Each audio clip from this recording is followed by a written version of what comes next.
بسم اللہ الرحمن الرحیم صلی اللہ علی محمد صلی اللہ علیہ وسلم. عن ابي هريره رضي الله تعالى عنه قال قال رسول الله صلى الله عليه وسلم والذي نفسي بيده لتسألن عن هذا النعيم يوم القيامة أخرجكم من بيوتكم الجوع ثم لم ترجعوا حتى أصابكم هذا النعيم. رواه مسلم. حدیث نمبر 5313. حضرت ابو ہریرہ رضی اللہ تعالی عنہ روایت کرتے ہیں کہ پیارے رسول صلی اللہ علیہ وسلم نے ارشاد فرمایا، قسم ہے اس ذات کی جس کے ہاتھ میں میری جان ہے، تم قیامت والے دن ان نعمتوں کے بارے میں ضرور پوچھے جاؤ گے.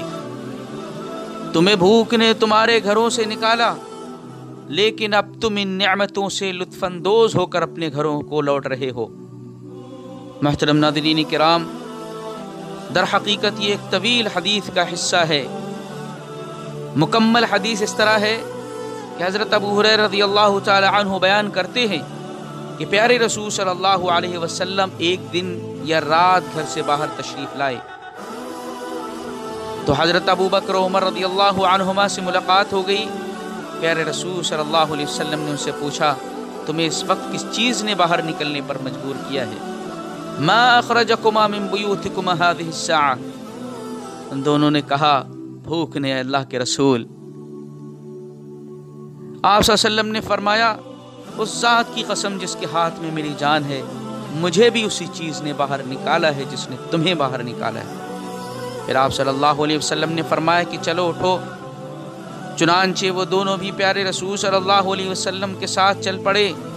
آپ ایک انصاری صحابی ابو الحیثم بن طیحان رضی اللہ تعالی عنہ کے پاس آئے. وہ اس وقت گھر پر موجود نہیں تھے. جب ان کی بیوی نے پیارے رسول کو دیکھا تو خوش آمدید کہا تو پیارے رسول نے ان سے پوچھا، فلاں انصاری کہاں ہیں؟ انہوں نے جواب دیا کہ وہ ہمارے لیے میٹھا پانی لینے گئے ہیں. اتنے میں وہ انصاری صحابی آ گئے. جیسے ہی انہوں نے پیارے رسول صلی اللہ علیہ وسلم اور آپ کے دونوں ساتھیوں کو دیکھا، فوراً اللہ کی تعریف بیان کی، یعنی الحمدللہ کہا اور فرمایا، ما احد اليوم اکرم اضیافا منی، یعنی آج مجھ سے زیادہ معزز مہمانوں والا کوئی نہیں ہے. پھر وہ صحابی اٹھے، کھجور کا ایک خوشہ لے آئے جس میں گدر، خشک اور تر کھجوریں تھیں، اور کہا آپ کھائیں، اور خود چھری پکڑ لی. پیارے رسول صلی اللہ علیہ وسلم نے فرمایا کہ دیکھو، دودھ دینے والی بکری ذبح کرنے سے بچنا. صحابی نے ان کے لیے بکری ذبح کی اور پیارے رسول صلی اللہ علیہ وسلم اور آپ کے ساتھیوں نے بکری کا گوشت کھایا اور اس خوشے سے کھجوریں کھائیں اور پانی پیا. جب وہ شکم سیر اور سیراب ہو گئے تو پیارے رسول صلی اللہ علیہ وسلم نے حضرت ابو بکر عمر رضی اللہ عنہما سے فرمایا، قسم ہے اس ذات کی جس کے ہاتھ میں میری جان ہے، تم قیامت والے دن ان نعمتوں کے بارے میں ضرور پوچھے جاؤ گے. تمہیں بھوک نے تمہارے گھروں سے نکالا تھا، لیکن اب تم ان نعمتوں سے لطف اندوز ہو کر اپنے گھروں کو لوٹ رہے ہو. اللہ اکبر. اگر اس حدیث پر ہم غور کریں تو ہمیں بہت ساری روشن تعلیمات پیارے رسول صلی اللہ علیہ وسلم نے اس حدیث میں بیان فرمائی ہیں، جن میں سب سے اہم تعلیم یہ ہے کہ کتنے مشکل حالات اور تنگ دستی کے عالم میں اس وقت یہ چیزیں صحابہ کو کھانے کے لیے میسر ہوئیں.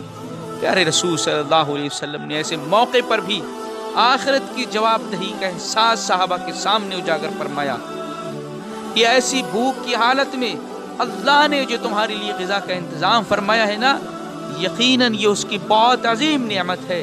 لہٰذا قیامت والے دن اللہ تعالیٰ اپنی اس نعمت کے بارے میں تم سے سوال کرے گا. اور یہ آپ نے اس لیے فرمایا کہ کہیں وہ اللہ کی یاد اور آخرت سے غافل نہ ہو جائیں. اللہ اکبر. یقیناً اللہ رب العالمین کا بے انتہا شکر احسان ہے کہ اس نے اس عالم آب و گل میں انسان کو بے شمار اور بیش بہا نعمتوں سے نوازا ہے. ساری کائنات جن کو شمار کرنا چاہے تو شمار نہیں کر سکتی. چنانچہ رب العالمین نے سورہ ابراہیم آیت نمبر 34 میں فرمایا وَإِن تَعُدُّوا نِعْمَةَ اللَّهِ لَا تُحْصُوهَا، یعنی اگر تم اللہ کی نعمتوں کو شمار کرنا چاہو تو شمار نہیں کر سکتے۔ ان نعمتوں میں سے بے حساب نعمتیں تو وہ ہیں جو اللہ نے براہ راست انسان کو عطا کی ہیں، اور بکثرت نعمتیں وہ ہیں جو انسان کو اس کے اپنے کسب و کمائی کے نتیجے میں اللہ نے دی ہیں۔ انسان کو تمام نعمتوں کے بارے میں حساب دینا ہوگا کہ کیا اس نے اس بات کا اعتراف کیا تھا کہ یہ نعمتیں اللہ کی عطا کردہ ہیں، اور ان نعمتوں پر دل اور زبان اور عمل سے شکر ادا کیا، یا یہ سمجھا تھا کہ یہ سب کچھ یوں ہی اتفاقاً مل گیا تھا، یا یہ خیال کیا کہ بہت سارے خدا ان کی عطا کرنے والے ہیں، یا یہ عقیدہ رکھا تھا کہ یہ بس سب اللہ ہی کی ہیں تو نعمتیں، مگر ان کی عطا کرنے میں بہت ساری دوسری ہستیوں کا بھی دخل ہے، اور اس بنا پر انہی معبود بنا لیا اور انہی کے شکریہ ادا کرتے رہے۔ لہذا جو بھی نعمت رب نے ہمیں عطا کی ہے ان پر شکر گزاری لازمی ہے، جس کے 3 درجات ہیں۔ نمبر 1 یہ ہے کہ اللہ کی نعمتوں کے نعمت ہونے کا احساس دل کے اندر پیدا ہو۔ دوسرا درجہ یہ ہے کہ احساس پیدا ہونے پر انسان اپنی زبان سے بھی اللہ کا شکر ادا کرے۔ تیسرا درجہ یہ ہے کہ زبان کے علاوہ اپنے عمل سے بھی شکر ادا کرے۔ لیکن آج ہم دیکھتے ہیں کہ انسان رب کی بے شمار نعمتوں سے لطف اندوز ہو رہا ہے، پہلے تو اسے اس کا احساس ہی نہیں کہ اللہ نے اسے فلاں فلاں نعمت سے نوازا ہے، اگر احساس ہے بھی تو اکثر لوگ اس کو کمتر سمجھ کر شکر ادا کیے جانے کے لائق بھی نہیں سمجھتے، حالانکہ یہ طرز عمل انسان کو آخرت کا مجرم بنا دے گا۔